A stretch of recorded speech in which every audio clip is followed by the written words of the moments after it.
my name is Adriana Ruiz. Today we're going to be talking about building a community within the classroom. So I decided to do this because I sent you guys a needs assessment, and so here is the results of that survey. And as you can tell, building a community within the classroom was the most popular between all the teachers. So they wanted to learn more about it. So I decided to do this presentation for you guys.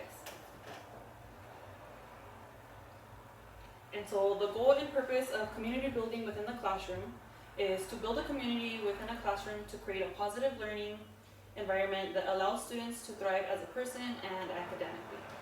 And the purpose is decreases behavior issues, it creates a sense of belonging for the students, and it's also essential for academic learning. So what does classroom community look like? It's a place where students feel safe and accepted, where students are also challenged. They are able to also grow, fall down, be held back up. And this is also a place where students can laugh, cry, agree, and disagree. So if you look at this picture, these are all the different things of where students can feel within the classroom. So they can feel happiness, there's affirmation, and then the two common words that are on there is success and accepted. So to build a community within the classroom, they must feel accepted to be able to succeed in the classroom. So building a community within the classroom, it's not only just at the beginning of the school year, it's a whole year-long process. So there are many different things that teachers can do every day. So they can use students' names often, so whenever you're teaching, you can just call on them. You can also greet students at the door. You can set clear expectations. You can model behaviors. You can also use positive body language. You can also create activities and experiences for them. And you can also post students' work on the wall so they can feel represented. So the rationale for how it will improve job performance. So the research suggests that students perform better academically and socially in an environment where they feel safe. So you can help students focus their energy on their learning.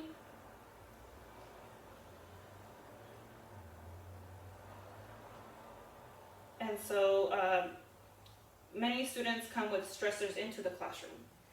And having a community within the classroom can help students forget about those stressors, at least while they're in the class. And so then they start building a community with their students, with other students. So practical applications to building a community in the classroom. So I included 3 different applications of what you can do in the classroom. So application number 1, use large and small group activities to develop trust between students. Application number 2, you can create opportunities for students to get to know each other. Application number 3, affirm students who are in your classroom. And then others can be like icebreaker activities. You can also do morning meetings. You can do an activity called Rose and Thorn, where they're saying positive and negatives that they have experienced. You can also do an appreciation, apology, and an aha moment. And then the last thing, you can also do a community circle. So those are just a few activities that you can do. So activity time, we're going to be doing 2 different activities. Activity number 1 is Roses and Thorns. So it's just like a little icebreaker for students. You can do this at the beginning, or you can also do it throughout the year.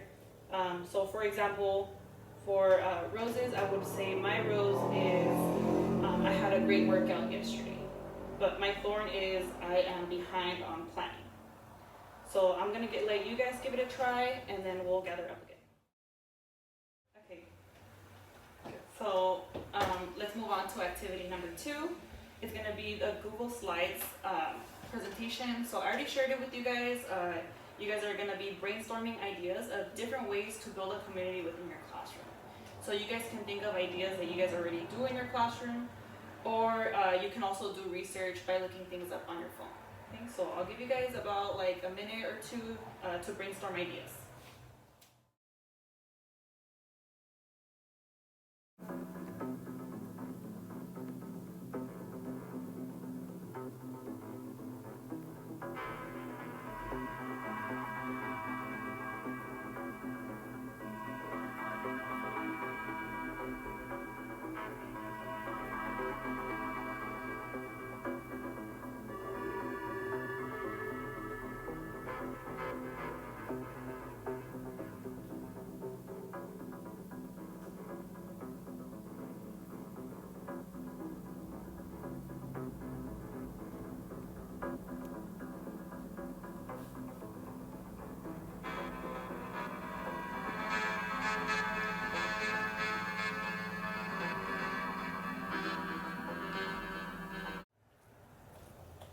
Okay, so materials needed to do any of these activities.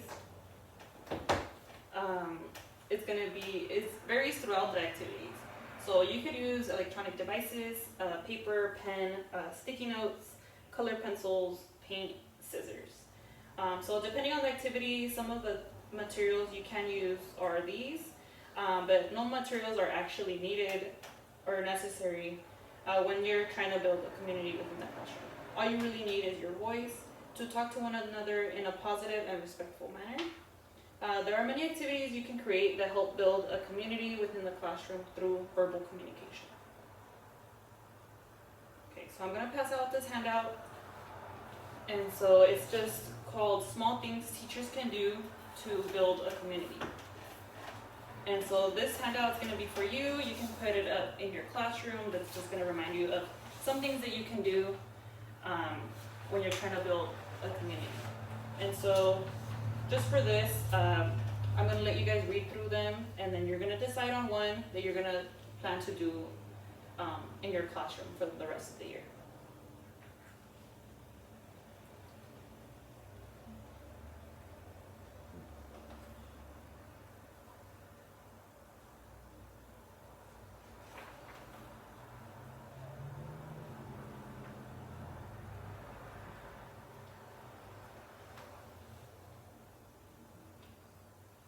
Wait, so what do I have to do? You gotta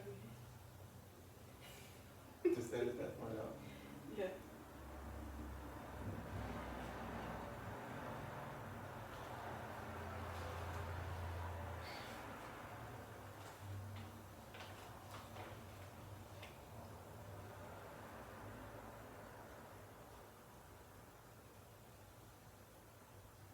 Okay, so I'll give you another 5 seconds to finish reading it.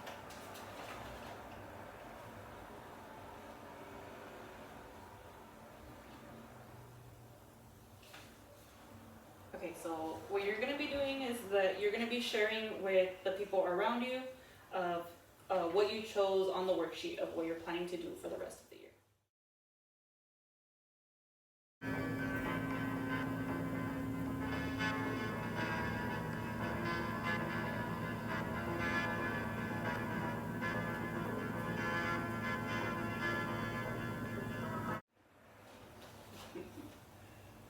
Okay, so to end the session, I'm gonna play a YouTube video for you guys that is related to building a community within the classroom.